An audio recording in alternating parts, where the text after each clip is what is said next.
Good morning. Uh, Welcome to this very important panel and discussion. And it is very important because, first, the theme of the panel is very important. And then the discussions, the participants in this panel are very well known persons in their own countries, experienced and active. So the title of this panel is as follows: Should tobacco harm reduction become a public health policy tool globally? Either tool or strategy, it is very important to discuss openly about the new doctrine, the new dogma, uh, harm reduction versus the well-known doctrines, smoking cessation and prevention. So we have three groups of discussions. The public health regulatory authorities persons. We have already here the uh, persons who are working in this field.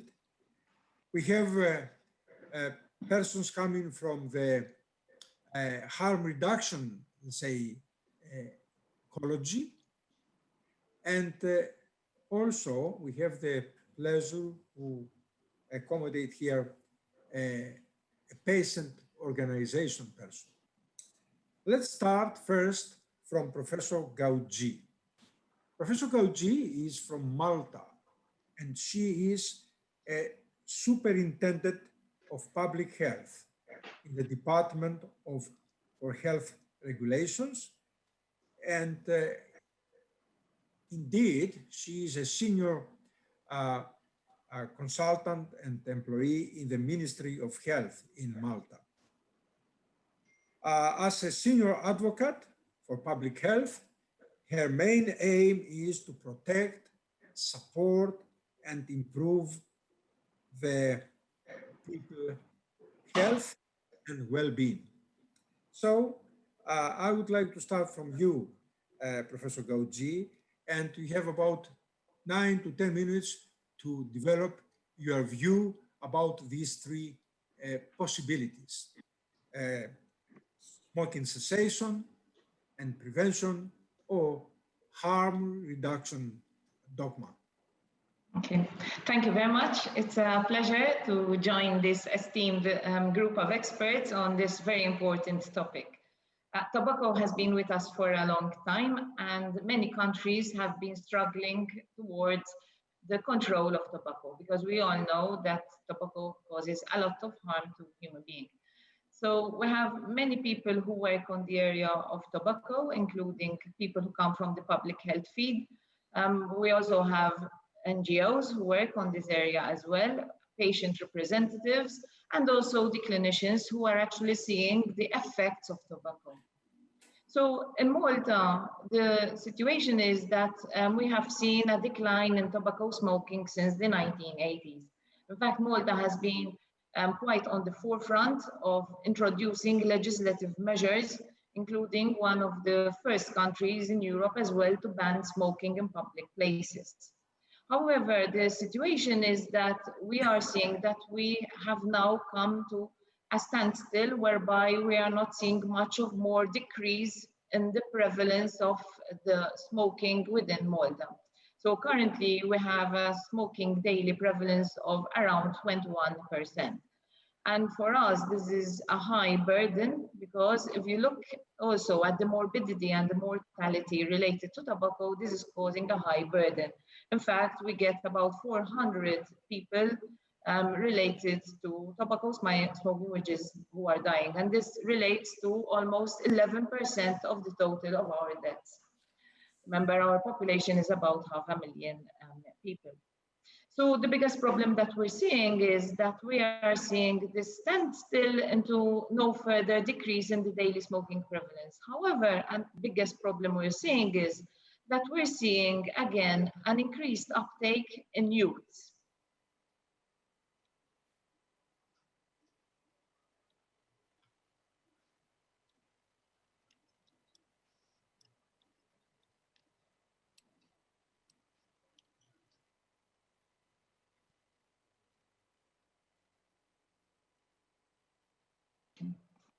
Okay.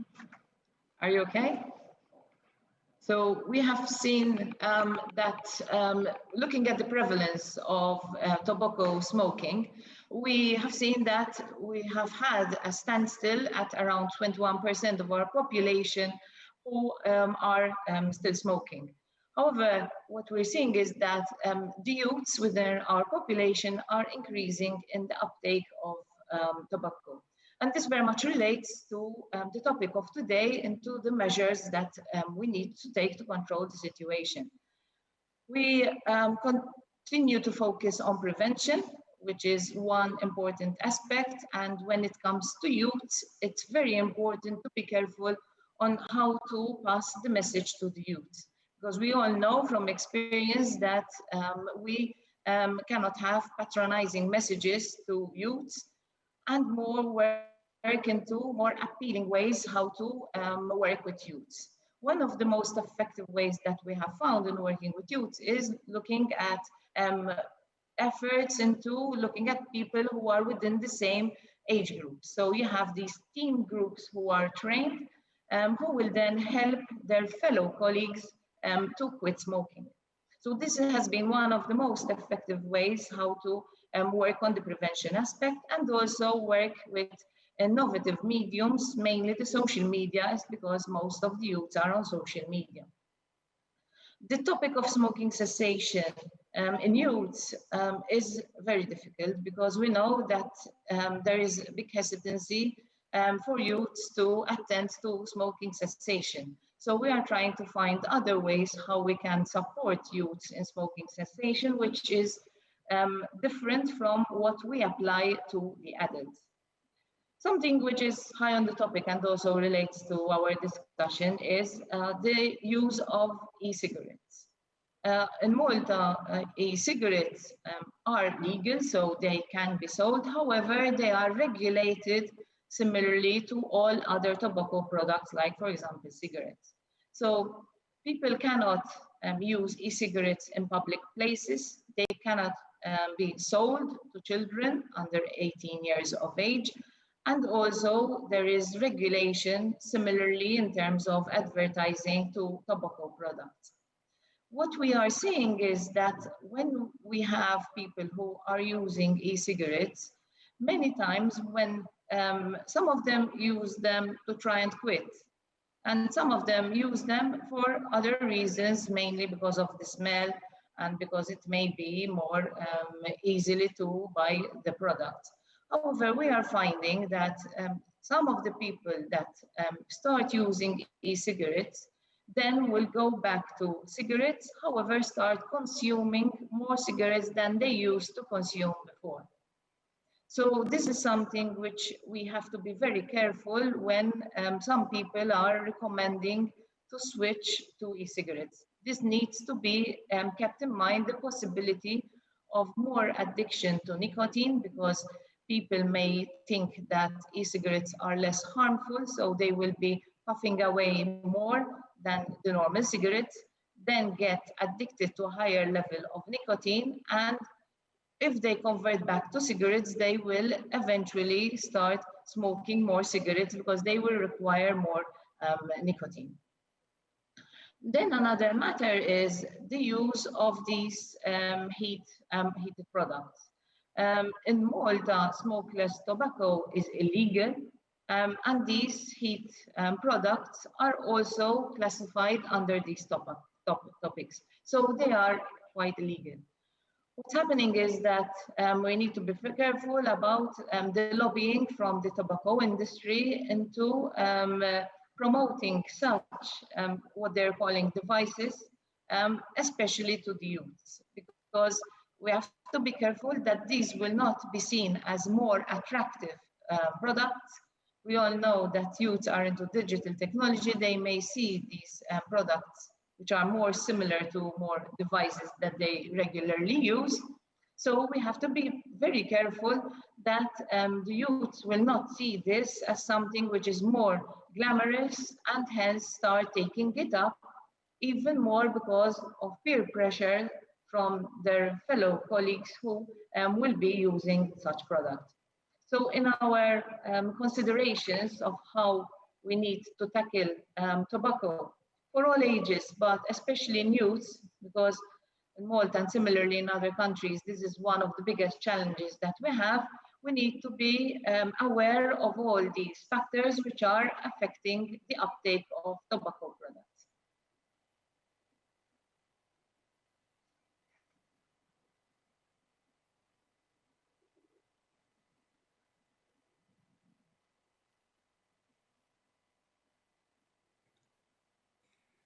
Sorry about that. Thank you very much for your presentation. And I would like, in very brief, to ask you, Professor Gauci, so your concerns about the doctrine of harm reduction, your concerns are much more than anything else. Is that correct? Do you? Is correct. I think it needs to be very carefully assessed in terms of the uptake of such products, especially by youths, because they may be seen as something which is more glamorous, whilst we had managed up to now to picture smoking as something which is harmful to the body, but even more something which is not to be promoted. So somebody could say this is a new fashion, it's fashionable. So Yes. let's follow this habit and to be trapped. On Yes. the other hand, there are some others, possibly the majority behind this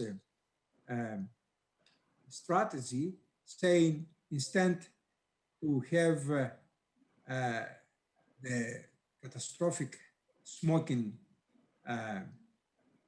addiction, let's try something less harmful. You see, this is the other point of this.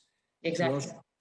This is the other point. Because as we said yesterday in another panel, we have the feeling, or possibly myself, I have the feeling that a human being is a hedonistic being, either with smoke or with cannabis or with alcohol. In general, it's very difficult for me to imagine that a human being will be sterilized and it will remain without any of these catastrophic habits, because practically all these habits are risk habits. But this is the human being. Anyway, we'll have the opportunity to exchange these ideas through this important discussion. And now it's my pleasure to jump to Norway and to focus on the case of Professor Karl Lund. Professor Lund is a senior researcher at the Norwegian Institute of Public Health. And indeed, he received the Norwegian Medical Association Award in preventive medicine a few years ago. And also, I would like to comment here that Dr. Lund holds a PhD in sociology. And from 1996, he was formally assessed with qualifications as professor, and that it was became true during the year 2009. So, Professor Lund, the floor is yours to present your views about this very important issue.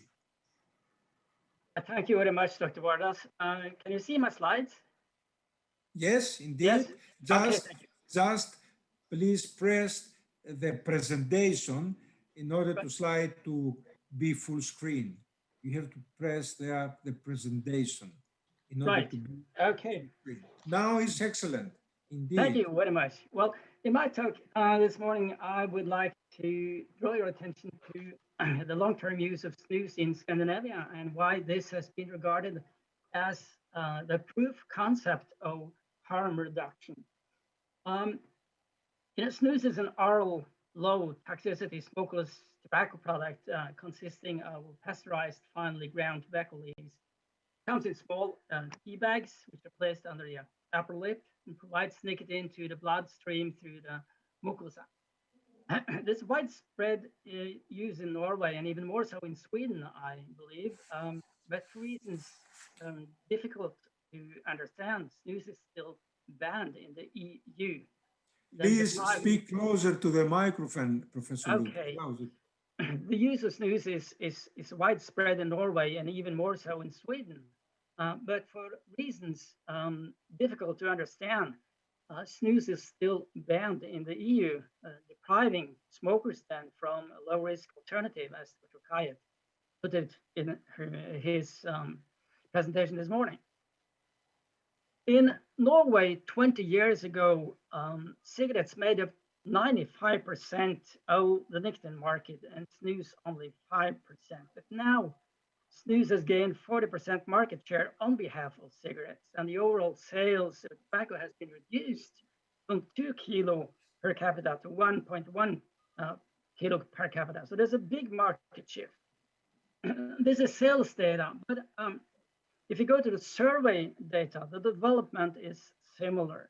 Some 20 years ago, we had close to 50% of nicotine users in Norway, and nearly all of them consumed nicotine in the most hazardous form by smoking cigarette. But as you can see, now 20 years later, the prevalence of nicotine users is below 30%, and snus and recently also e-cigarettes have grabbed into the market. So the inverse correlation between smoking and snus use is very evident among young persons. For those below 30 years of age, snus has surpassed cigarettes for both sexes, and the prevalence of smoking is now below 5%. So there's practically no recruitment to smoking any longer in Norway. And recently also snus has leveled off. Another observation is that snus has become the most preferred method to quit smoking. And here we have the aids used in most recent quit attempts for smoking. Snus surpassed pharmaceutical nicotine products several years ago. So snus instead of cigarettes, not in addition to cigarettes. So big question is, how should we regulate novel nicotine products based on the experience we have from snus?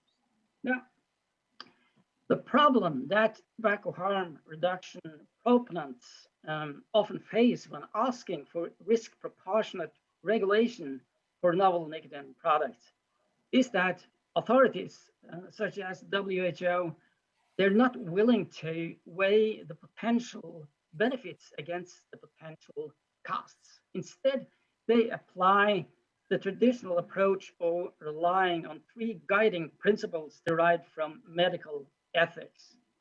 The do not harm principle, guiding the authorities to ban products that might have harmful effects compared to non-use.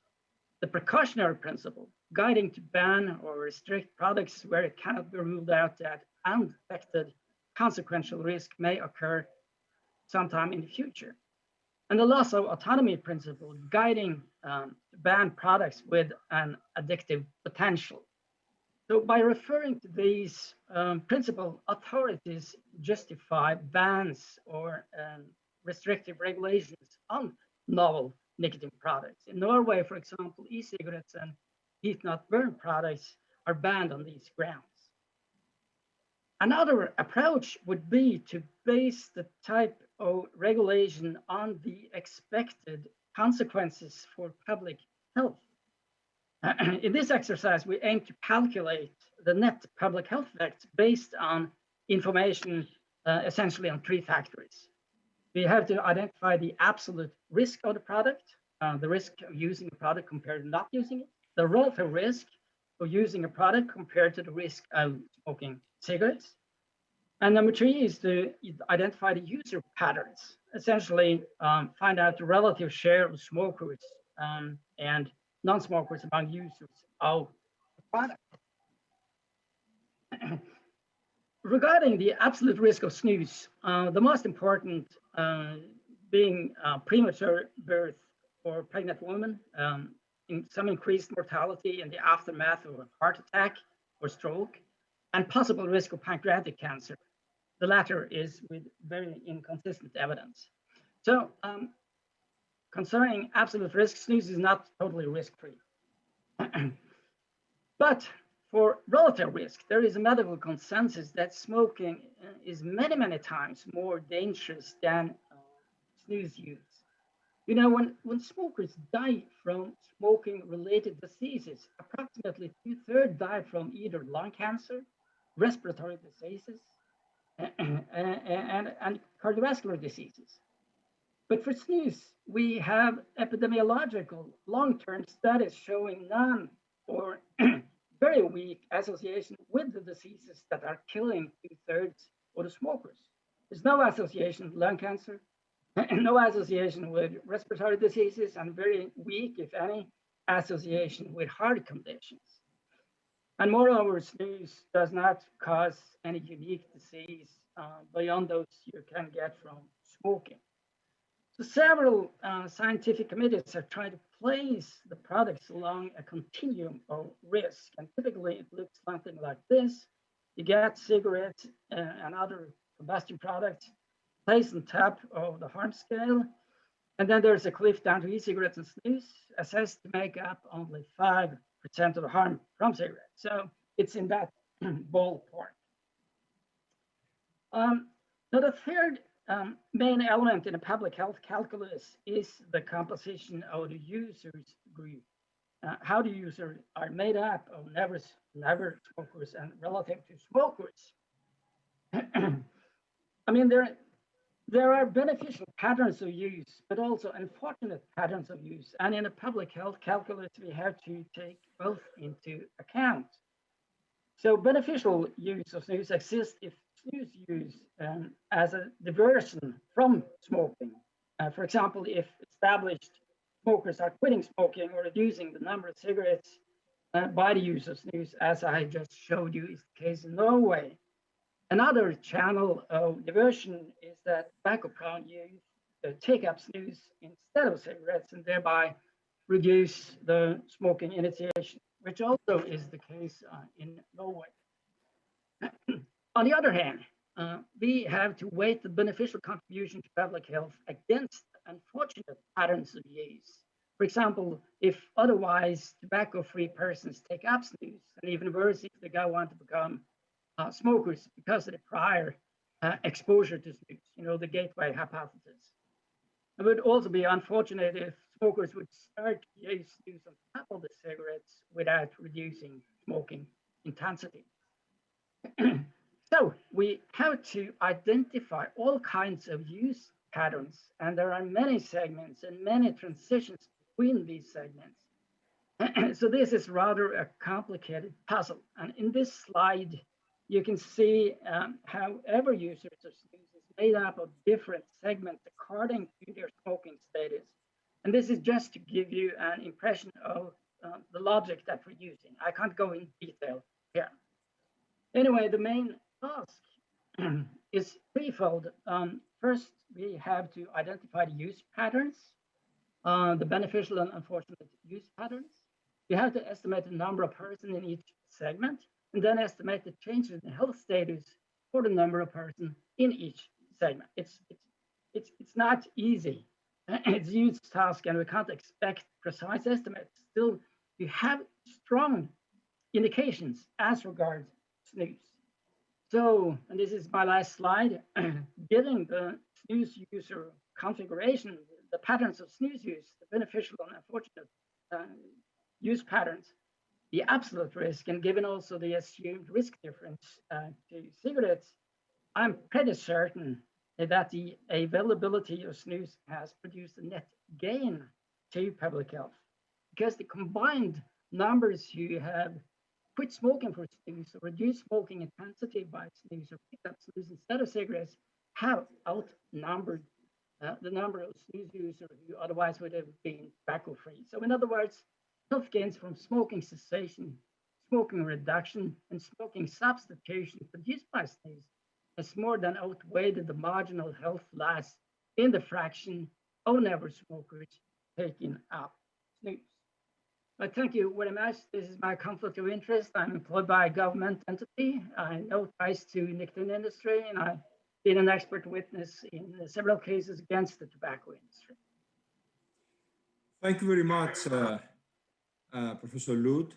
I would like to ask the Central Command to unlock my camera because my camera has been blocked by the Central Command. Could you hear me? Okay, great. And please, I would beg you, don't switch off the cameras of this panel. This is a kind request to Central Command.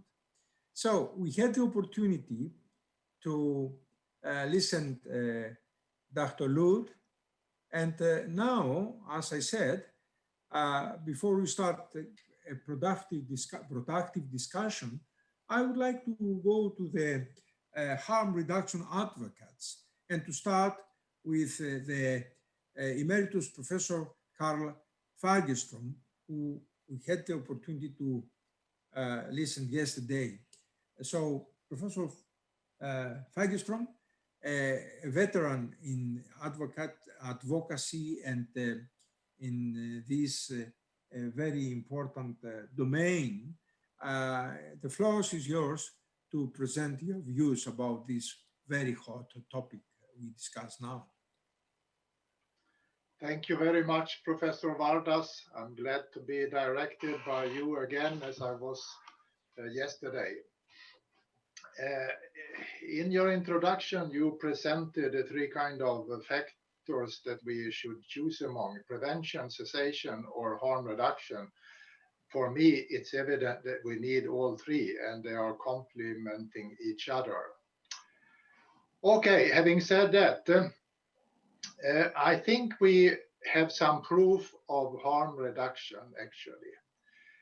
This comes from the very many epidemiological studies we have done in Sweden with snus. And the proof is stamped by the Federal Food and Drug Administration in the United States, a very sophisticated and very meticulous medicines agency that has come up saying that Swedish snus is actually a less harmful product than cigarettes and reduces the risks of a number of diseases. So I think that is fact. Also, there is some evidence of harm reduction from long-term use of nicotine replacement products. The time these have been used is not as long as we can see snus has been used, and also the number of studies aren't at all the same as with snus. But it supports the finding that using nicotine in a relatively clean form is much, much less harmful than smoking. Today, we have a continuum of products. Here I like to speak about them in terms of their degree of harmfulness. And we have the traditional cigarettes in the one end. We now have the heat but not burn products. We have e-cigarettes. We have smokeless tobacco. And right now, we have something beyond smokeless tobacco also. At least in the Nordic countries and in the US, we have something that we call new non-tobacco oral pouches that are very similar to some nicotine replacement products. For example, in the Nordic countries, we have a nicotine pouch called Sonic, where the nicotine is bound to microcrystalline cellulose. The nicotine itself is pharmaceutical grade. And these products produced by the tobacco companies, there are 3 on the market so far, they also use microcrystalline cellulose and medicinal grade nicotine, and the other substances in the products are very, very similar to a medicinally approved NRT product. So we have a continuum that contains a lot of products. And the major divider in that continuum is, of course, if you set the tobacco on fire or not. And setting something on fire, it isn't just about tobacco. I guess whatever you set on fire, and if you inhale the smoke, it's going to be harmful for you. So smokers, of course, should give up smoking. The best is that they give up nicotine also. It's certainly not a drug that is needed to sustain life, but many find it very difficult. They simply cannot. And these many stepping stones that we have today that are relatively close to the cigarettes or more distant to cigarettes, and they have different features, and the more products, the more likely that everyone can find something suiting him or her. One product will not make the case. This is like alcohol. Why do we have so many alcohol type of products, brands? If you go to the coffee shop, you see the same. There are different types of coffees, and so that also applies to tobacco and nicotine. If we think about this new non-tobacco containing oral pouches, but they do contain nicotine, it would be, in my mind, very interesting to compare those products' harmfulness to some other things, factors like cannabis, alcohol, sedentary lifestyle, diets, red meat, sugar, body mass index, and even coffee. And I think it would be probably nearer to coffee than anything else in terms of harmfulness. So is that a problem or not? Yeah, a world without smoking, I think, might be possible. We are far ahead in Sweden. The target was set to 5% at 2025, and I think we will be there and well below. We are at 7% now. But a world without drugs, and now I'm saying drugs, not just nicotine, is that possible? Maybe I thought it was possible when I was young, but I got more disillusioned, and today I don't think a world without drugs, including alcohol here also, of course, and coffee as a mild drug, is possible. So nor do I think that nicotine will be completely given up by mankind.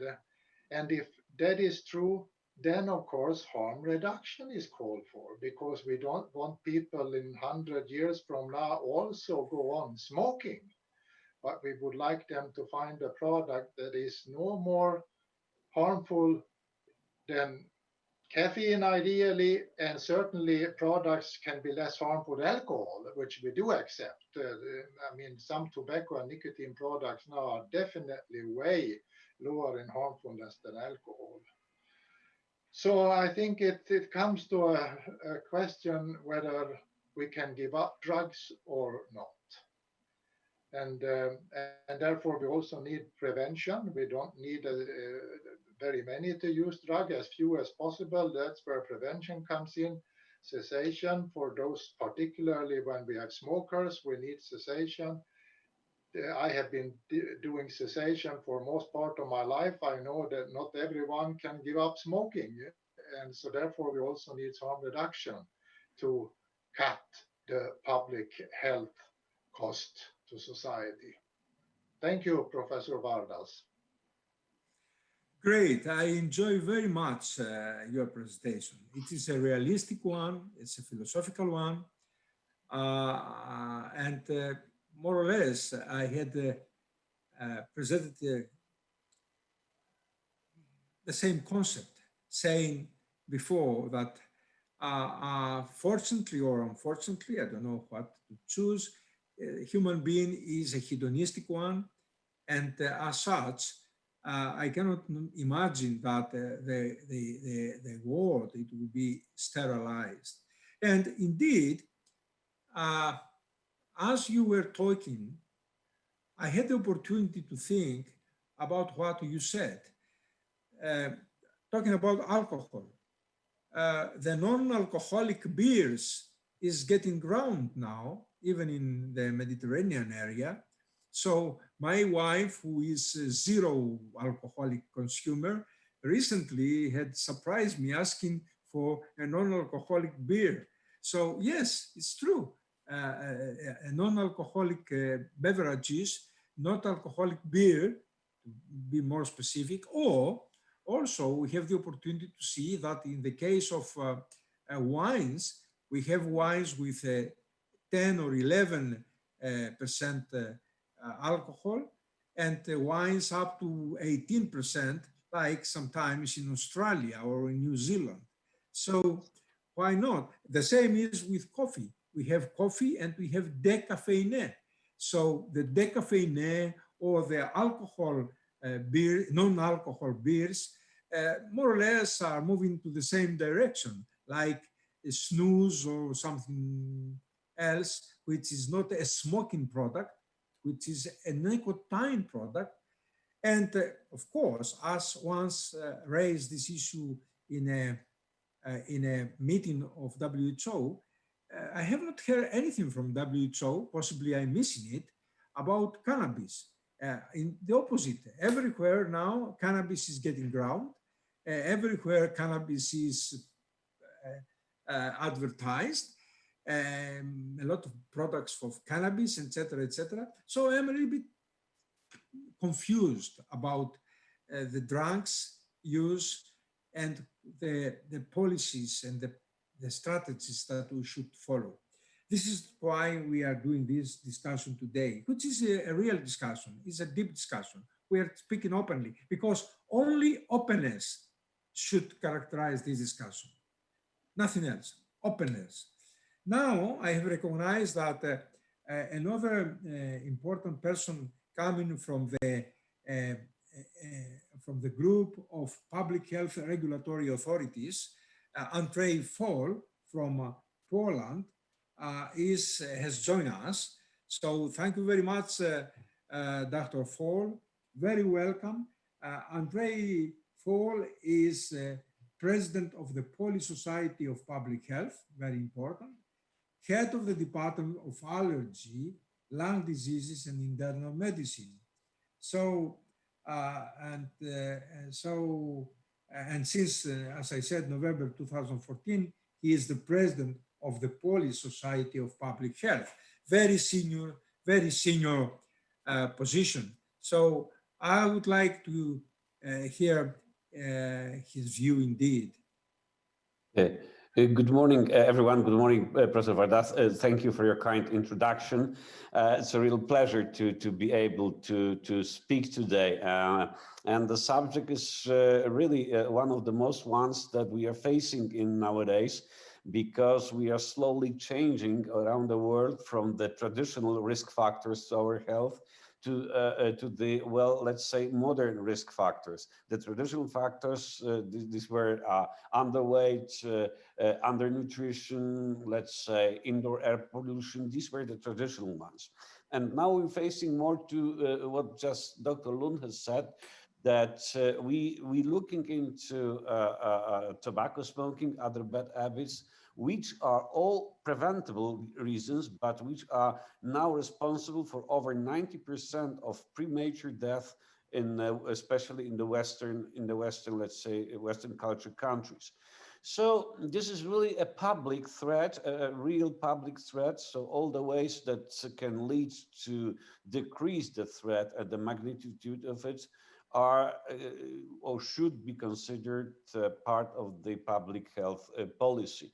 Well, getting for a little moment into details, smoking kills around 8 million people every year around the globe, including 10% of those who were second-hand smokers. So you do not even need to smoke to, well, to get affected and to get killed by the smoke, by the burning tobacco.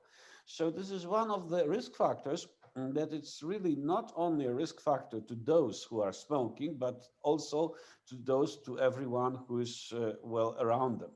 And from this point of view, this is a very special risk factor. It's also a special risk factor because only smoking itself and the sedentary lifestyle leading to obesity has so much influence in so many pathologies of several diseases, especially, well, from my first profession, I'm a pulmonologist. So smoking is the most important risk factor in most of the pulmonological diseases, starting the lung cancer, ending up with COPD and interstitial lung diseases. Well, the same case we have in heart diseases. 90% of those who have coronary disease are either obese or smoke or both. So this shows how important it is and how important our struggle against these habits should be. And as has been said before in the discussion, not everyone can be led to or forced to abandon or quit smoking or drinking.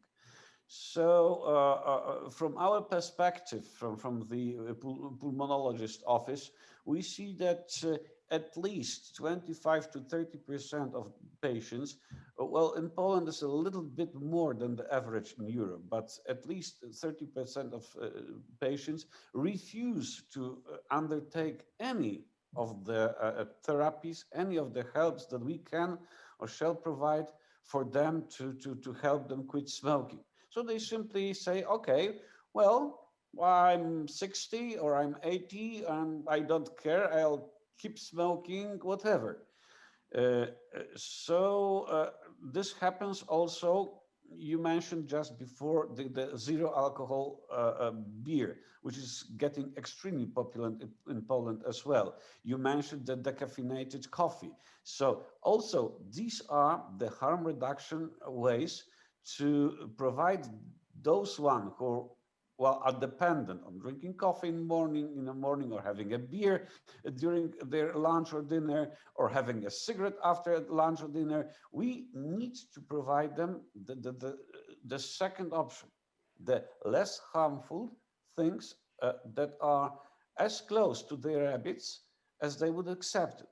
Because as said, many of them will not try or will not comply in trying to quit.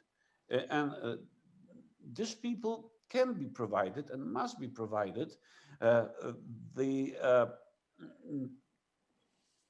lower risk or harm reduction equivalents. Why is it so important? Well, I mentioned that these are the major causes of morbidity and mortality, especially in the Western culture countries. But this is not only that. It's also very important that the economic loss due to NCDs, so this non-communicable chronic diseases, is about 4.5 to 6% of the GDP in most of the Western countries. So not only using life of our of the people around, of our citizens, we're also using money. So looking at this both perspectives, this gives us even more impact to introduce the harm reduction techniques as soon as possible and as strong as possible. How could they or how should they be implemented in public health strategies? I think that it has to be done very slowly and with big attention, because introducing or letting every single thing that claims to be harm reducing into public health projects, well, it's a little bit dangerous, because we cannot let in substances or things or technologies that haven't been checked for their safety. In that case, we could exchange, very unsafe cigarettes into even less safe other products, or very unsafe high alcoholic beer to even less safe, other products.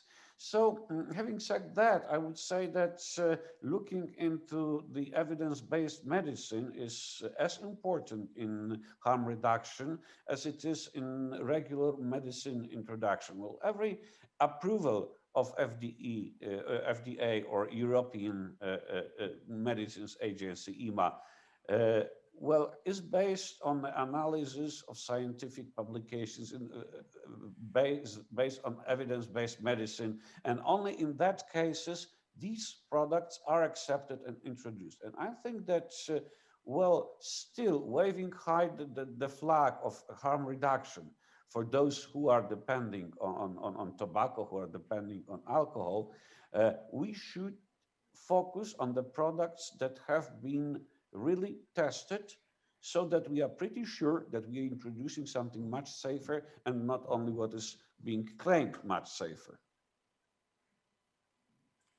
Great. Thank you very much, Dr. Fall. Your presentation was very thoughtful. And now I would like to go to the case of Dr. Fernando Bueno. Dr. Fernando Bueno is an oncological surgeon working at the Hospital Central de la Defensa Gómez ULA in Madrid. And he is the spokesperson for the tobacco harm reduction platform in Spain. So he has a rich experience in this, let's say, domain, and he likes to present his thoughts as a person coming from the group of harm reduction advocates. So, Dr. Fernando Bueno, the floor is yours. Please switch on your camera, please, and we'll have the opportunity to hear your talk. Dr. Bueno, are you still there? Hello, good morning, everyone. It's the Commandant Certes who doesn't permit now. Now I can enter with my 1 minute. You have to switch the camera on. Yes, great. It's okay. Excellent. Thank you very much for organization to invite me here to this marvelous summit. And I'm wearing my uniform because I'm military sergeant as well. And now I'm sailing around the world in our school ship. Is Juan Sebastián Elcano is here in my back. And we are remembering the 5th century of our first circumnavigation around the world. I like to explain to you what is was the principal interest in our medical platform in Spain is tobacco harm reduction medical Spanish medical platform, and we'd like to show you what is happening with e-cigarette and heat-not-burn products from tobacco, and what is happening in Spain. We have in Spain 9 million on 9 million of smokers, and only we have 6,000 people who use electronic cigarette. With the last public announcement and news about electronic cigarette, they try not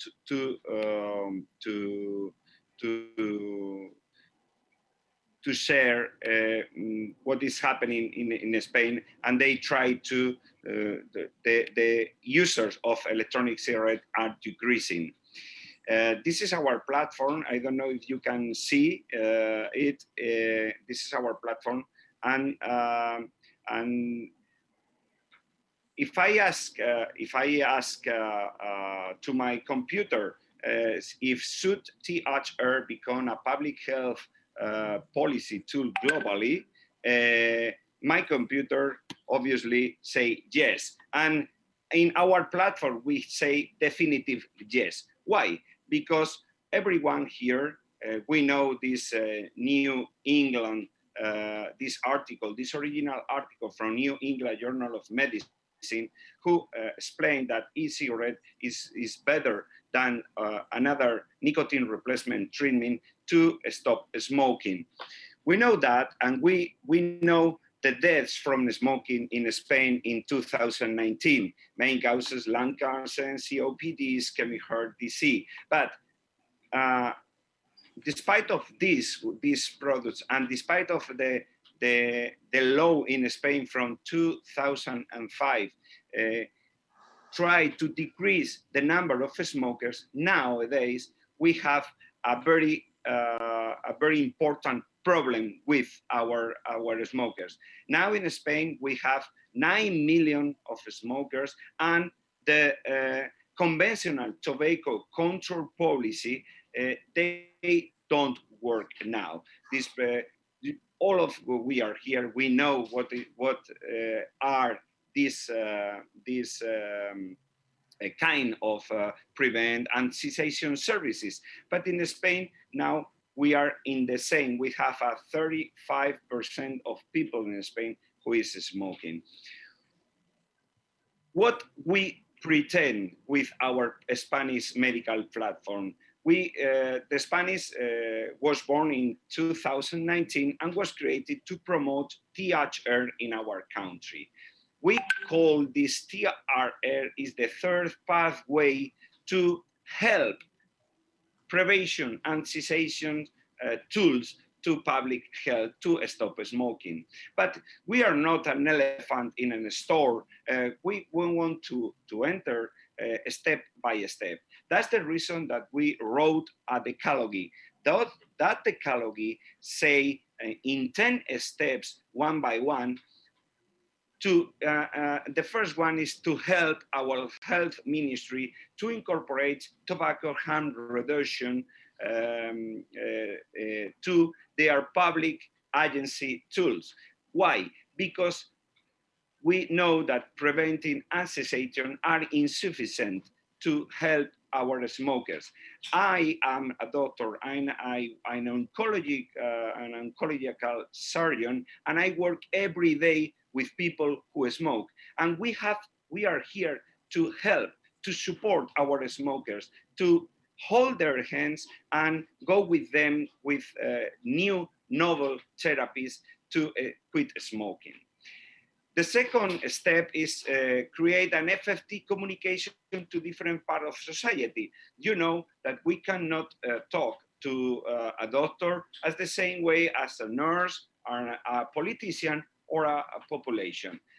We have to be the joint between all the actors. We must keep a fluid communication among our smokers, among our patients, and politicians. And we are here to try to join the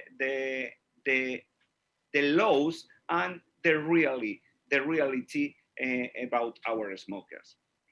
The third step that we think is good to include as a public health tool is the creation of scientific observatories. Why? Because we need to test the security, evolution, and quality of new e-cigarette brands or new heat-not-burn products.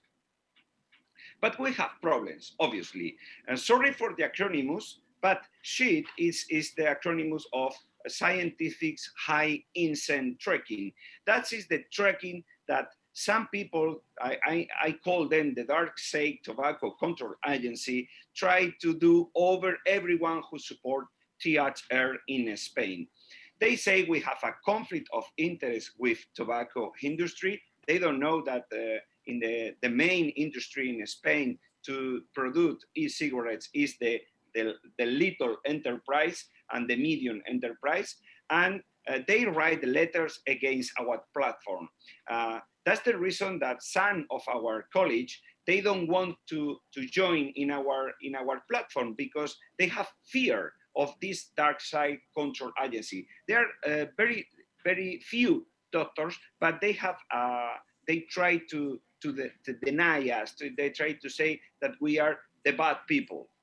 And we have another problem. We have deaf politicians. They don't want to listen to our platform. We try to show them our papers. We try to show them the evidence. Now with the COVID-19, we know that we have to write laws based in evidence, not in what I think. But we show the evidence and they want to hear. Some of them, they don't want to hear. And now, you know, Bloomberg and Money Raining, the unique chat. They try to write in all the papers, all the media, social media. They try to be in the TV and try to express the unique thought. But we have to fight against that. And now the dirty studies. We have the dirty studies, right? For example, the last one, the Stanford dirty study from Gaia et al. In Journal of Adolescent Health. They are barking. He is not writing or he's not speaking. He's barking about vaping and COVID. A lot of doctors write an editorial and write letters to the editorialists to say what is happening. Why do you permit to write these bad statistic studies? But we have to deal with that. For example, you have here the evidence how CNN is trying to put fear in high schoolers or in youth people. But this is not a reason. We have problems, but we have solutions too. The first solution is to believe that the THR is a very good tool for public agency to stop smoking. But first of all the doctors and nurses that we are here in our platform need to be strength, no fear, no step back. We have to this is not a war, but sometimes we have to use the principles of the art of war written by Sun Tzu. And we can see some examples, the Semmelweis examples. Semmelweis tried to people wash hands after work with deaf people before to attend pregnancy. But he took almost 20 years to get that people wash their hands. We have to be a Semmelweis. The Semmelweis example is very good for us. We have to go on, go on and writing papers and giving more evidence to see that our these products, the electronic cigarettes, they're a good tool to stop smoking. And we have two very good examples for us, the UK and the New Zealand examples. They are breaking the rules, breaking the rules and go with very good public health and decrease a lot all of their smokers. We need to follow their example. We have problems, give solutions, but we have to take actions. One of the first actions that our platform, our medical platform, try to do is to help politicians to listen, not listen to us, instead of listen the evidence. We have to give them easy solutions. We have different politicians. Not for everybody is the same solution, but we have to give them easy solution to they can do it. And we have to explain what is tobacco harm reduction to our college. Obviously, overall, general practitioners and nurses, because they are the community stakeholders that are dealing with smokers every day. Of course, try to open places to help smokers. Smokers are our patients and we have to help them. We have to open places that we can chat with them. We need to talk to them face to face, and we need to use the electronic cigarette or heat-not-burn products as a novel therapy to stop smoking. And of course, be charmed with press. Press is not our enemy, but we don't have to fight against trolls. We have some trolls in social media and social network, but we have to be charmed with press because we need to explain which are the benefits of tobacco harm reduction.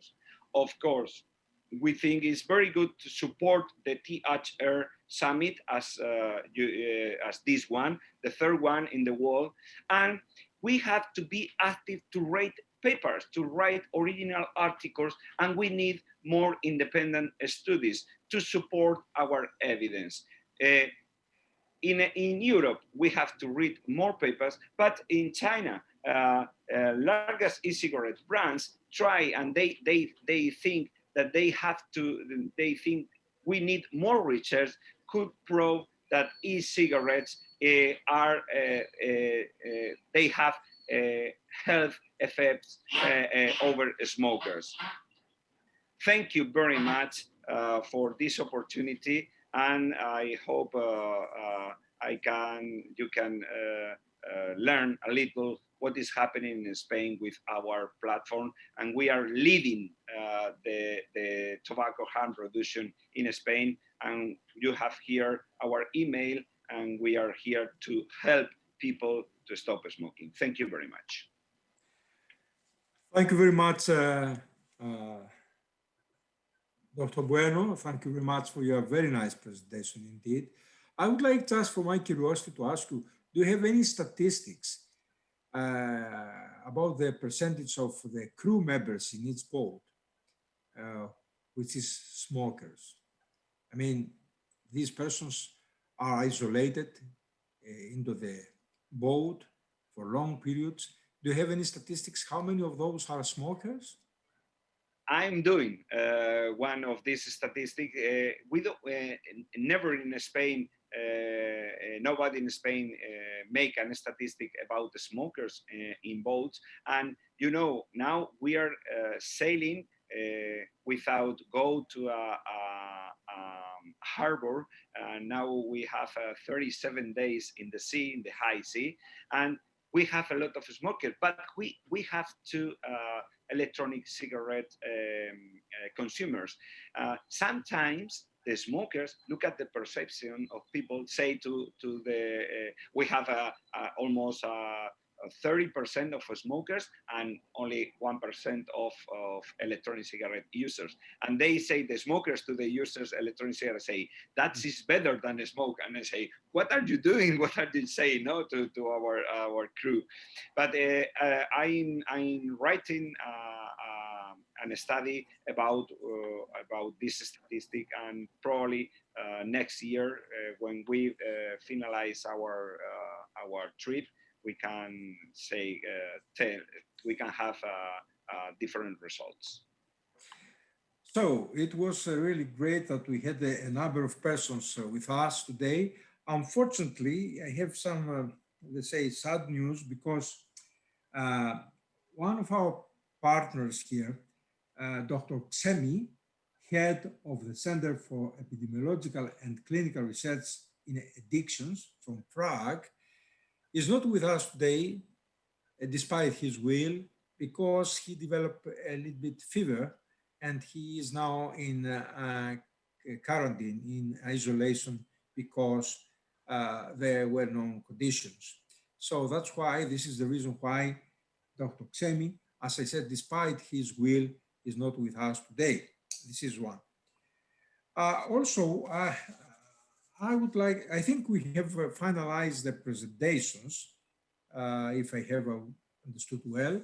So I have, for example, an answer here coming from Mr. Samir Vinjurkar, and he more or less is highlighting something that already before it was highlighted by Professor Gauci. He said, what about if in these electronic cigarettes, not glamour and flavor is used? I mean, all these kind of flavors to a significant degree, promote the e-cigarettes among the youngs, but it would be much more honest if the industry had not used flavors in these e-cigarettes. What is the opinion of the panel? Professor Fagerstrom, yes. Could you unmute the microphone, please? Unmute your microphone. Great. Now, maybe here. I have an ambivalence with flavors. Harm reduction products, in order to be used, they must be accepted by the smokers. And the more acceptable, the more use. And I suppose flavor is one big ingredient in whether it's accepted or not. So if we had just smoking adults on the earth, I would have no ambivalence at all. As many flavors as possible, no problem. But we also have adolescents and children, and flavors, they appeal to them, and that's the trouble. And I think where I go here, if I were the dictator to decide about the tobacco and nicotine market here, I would probably not accept and approve as many flavors as we have seen on the market in the US, maybe in the hundreds. I simply cannot see the reason for that. You don't need to lace drugs and dependence producing drugs with so much flavors. So a few flavors, yes, but not in the order of 10 or 15 or many more than that. Thanks. Great. Is anybody from the panel? Yes, please, Dr. Fall. Well, I'd like to share a couple of more facts on the acceptance of what Professor Fagerstrom just said of the acceptance of the devices by the consumers. Well, I absolutely agree that having hundreds of flavors, it's too much. And another concept behind it is that the easier the substance that can be used in the product replacing cigarette can be made myself at home, the more dangerous product we're talking about. Because, well, the bad news about some of the cigarette replacement products is that they are not being used as ordered. So they are not being used and accepted by FDA or another agency. They are simply filled with substances, homemade, and this is the most dangerous part of this nicotine replacement devices. Dr. Vardas, could I share just 4 slides with you right now, sharing the screen? Of course, of course. Yes, so let me try if it works. I would like to ask the command to share the screen with Mr. Fall.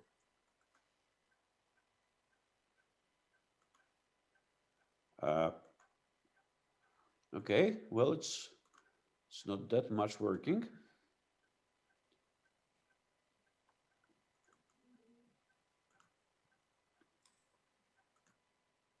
Okay. Yes, it's a green button. I pressing it and it says Microsoft unknown, Microsoft PowerPoint, because this is the presentation I'd like to share the slides from. Okay. Yes. Desktop 1. Sorry, I'm afraid it's not gonna work at this point. It needs. If not is working, yes, sometimes there are some problems. Could you explain what you like to? We'll skip the slide demonstration. What I wanted to say is that the risk reduction in general in public health is accepted as secondary and tertiary prevention, because we know that we have the primordial prevention, which is in general education. And this is the finest thing to do about the smokers and drinkers, to educate them. But the result will be mostly visible in 1 generation or in 2 generations, not not in 1-2 years as we would like them to be. Well, the primary prevention then is putting public bans, putting taxes, excise taxes, and trying to prevent people from going into the habits. And then the only thing we have left is secondary and tertiary. And in this case is harm reduction. And as I mentioned in my first presentation, or in the first part of my speech, is very important that we accept only the substances or devices that are being proven to be safe, or at least much safer than those that we are replacing. So we cannot introduce potentially more dangerous products than the cigarettes themselves. In that case, when we look at the heat and not burn products, we have in the past 2 years at least 20 well-documented papers, scientific papers, showing that the reduction of the concentration of most harmful substances versus tobacco smoke in the heat-not-burn products is 85 to 95%. So in theory, they are 90% less harmful to our lungs and to our circulation than the cigarettes are. Not only in theory, we have a publication from last year showing that even the mutagenicity of the inhale from the heat-not-burn is 80% lower than the mutagenicity inhale from the regular cigarette. And finally, last year, in Poland, the Polish expert group expressed an opinion and introduced some protocol where exactly the place to implement the heat-not-burn and other harm reduction devices is pointed. I'm afraid, well, it's bad to say that the National Health Fund in Poland doesn't refund this kind of help as a supplement for those who are being on anti-nicotine treatment. So this is one of the priorities, I think, for the financing of public health care and public health itself, just to put the harm reduction products not only in tobacco, but also in alcohol, in drugs, in all where the harm reduction policy can adopt, to be refunded from the public means, because only this way they will be available publicly, and only this way we can really try to focus on the best quality and best safety of the products as we introduce them one by one. Thank you, sir. Thanks very much. Just to sum up the discussions and to present my view also. It seems to me, in my humble view, that there are some dilemmas here, philosophical, existential dilemmas related to human being. In my humble view, the first dilemma is, could we guide the young generation and even the adults to avoid smoking, to sterilize everyone from this very catastrophic habit, because nobody doubts that smoking is catastrophic. Nobody doubts that smoking is a killer, okay? Lung cancer, urinary tract cancers, and of course, cardiovascular diseases increase. So the first dilemma is possible to teach, especially the young, but also everyone, to avoid smoking? This is indeed the doctrine of WHO, or the doctrine of all those, the hardliners, that believe that the human being could be out of any risk appetite. Okay, this is ideally the best, but is that possible? I don't know. I have not any answer. I'm afraid not.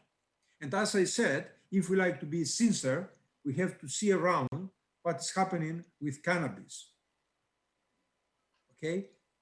This is something that we have to take seriously into account if the young generation is looking for alternatives in different hedonisms. Okay. Because nowadays we are talking again the alcohol also, not only about the smoking. And then another dilemma, another important strategic dilemma is the harm reduction policy. Is it effective? Is it effective? And harm reduction policy is really helpful even to the young persons, or we could recognize the harm reduction policy as a Trojan horse to promote the young persons to follow another habit, to some degree also harmful. I don't know. But it is clear that the non-smoking products are less harmful than the tobacco itself, the smoking. So you see, we have 2-3 dilemmas here. And the final question is, could we persuade the health authorities? Could we persuade the WHO to be more realistic? Yesterday, for example, I was referring to the very difficult dilemma of the African Catholic priests. The doctrine, the dogma of the Pope in Vatican, as you know, is 0 condoms use. Okay? This is the doctrine. This is what the Pope says. At the same time, the priests in Africa have recognized the huge epidemic of HIV, and they are facing a reality, and the reality means condoms to protect from HIV. So if the priests are realistic persons, they are going to go against the doctrine. So Pope has to accept that everything is changing and possibly we have to be more realistic. So to conclude, in my humble view, ideally, we should remain without any bad habit. Yes, indeed. But if we have to choose one, we have to choose this one with less harm, correct? And under these circumstances, we have to persuade the local authorities and the national authorities, even the international authorities, to examine seriously the reality of the realities around the human being. This is my humble view. We have to see the realities around the human beings. Saying that, I would like to close this very important session. It's getting clear that the technologies nowadays are offering more alternatives. Non-alcoholic beers, decaffeinated coffee, tobacco use without smoking. So it's clear that the technologies are leading our decisions. Have a nice day, and thank you very much for your presence in this forum. Bye-bye. Vardas, thank you, everyone. Thank you.